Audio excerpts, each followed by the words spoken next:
দুই পাশে দেখছি হলুদ, দুই পাশে হলুদ। ব্যাপার কি?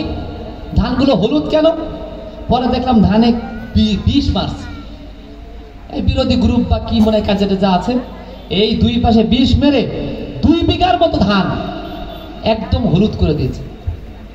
আচ্ছা চিন্তা করে দেখেন কত কষ্ট করে ধানগুলো ফলাই আমরা। এই ধানটা কি সহজে হয়?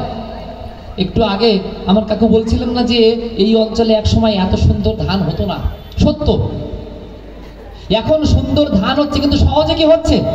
একটা ধানের জন্য কত কষ্ট করেন আপনারা, চিন্তা করে দেখেন। শুধু ধানের জন্য ওই শক্ত মাটিকে আগে নরম বানাতে হয়, মানে ওইটা চাষ দিয়ে সুন্দর করে ওর মধ্যে জল টল ঢেলে আবার বৃষ্টির জন্য অপেক্ষা করে, তারপরে আবার জল ঢালা লাগে, ওই আগে মাটি নরম করে সুন্দর করে বীজতলায় আগে বীজগুলো দেওয়া লাগে। দেওয়ার পরে সুন্দর সুন্দর ধানের চারা হয়। এরপরে আবার ওই ক্ষেত করা লাগে, করার পরে ওটাকে আবার সুন্দর করার জন্য আবার ওর মধ্যে গোবর ফেলে, পৌষপালা ফেলে, কত কি দেয়, দিয়ে ওটাকে আরো সুন্দর করে করার পরে জমি তৈরি হওয়ার পর ওই এক একটা চারা নিয়ে সুন্দর করে এটা কি একদিনের কাজ? এইবার এত সুন্দর যখন হয়, এরপরে ধরেন এরকম কেউ বিষও মারে, এইবার বিষ মারলো না, বিষ মানা মারার পর ওটা আবার সুন্দর করে হয়, এরপরে ওর মধ্যে আগাছা হয়, ওই আগাছাগুলো নিংড়াতে হয়। এত সুন্দর নিংড়ানোর পর তারপর একদিন সোনার ফসল হয়। আবার যদি তখন বজ্রপাত হয় আর শিলাবৃষ্টি হয় তাহলে শেষ।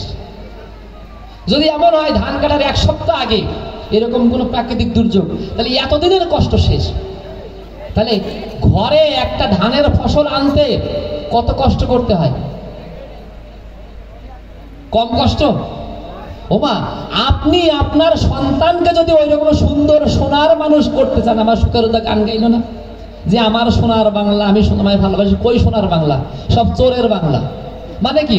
ঘরে ঘরে অমানুষ তৈরি হচ্ছে, দেশকে ভালোবাসে না, সমাজকে ভালোবাসে না, জাতিকে ভালোবাসে না, শেষ পর্যন্ত নিজেকেও ভালোবাসে না, নিজেকে ভালোবাসে না। সত্য, আরে নিজেকে যদি ভালোবাসতাম তাহলে কি অখাদ্য কুখাদ্য খেতাম না ভালো জিনিস খেতাম?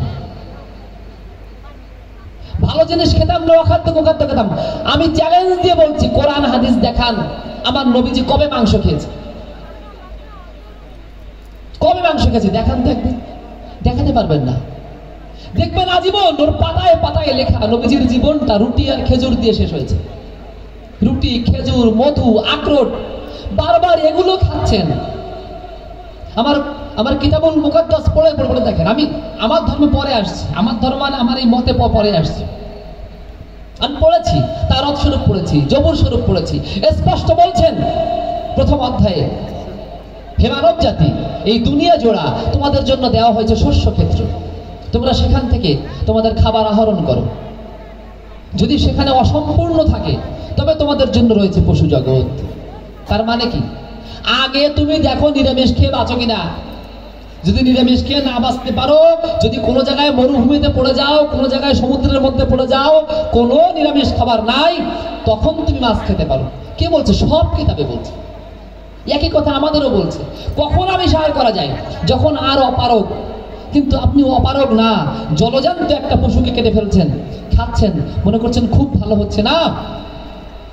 কখনোই না, কখনোই তা আল্লাহর কাছে পৌঁছায় না। কোরআন শরীফে বলছে যে আমরা যে কোরবানিও দেই, ওর রক্ত মাংস আল্লাহর কাছে পৌঁছায় না, স্পষ্ট বলা। আমরাও যে বলি দেই, এই যে মণ্ডপ, কিছুদিন পরে আমাদের বর্মদের মধ্যে ওরে মণ্ডপ রে বাবা, এত মণ্ডপের মণ্ডপ, যে মতে হোক, বৈষ্ণব হোক আর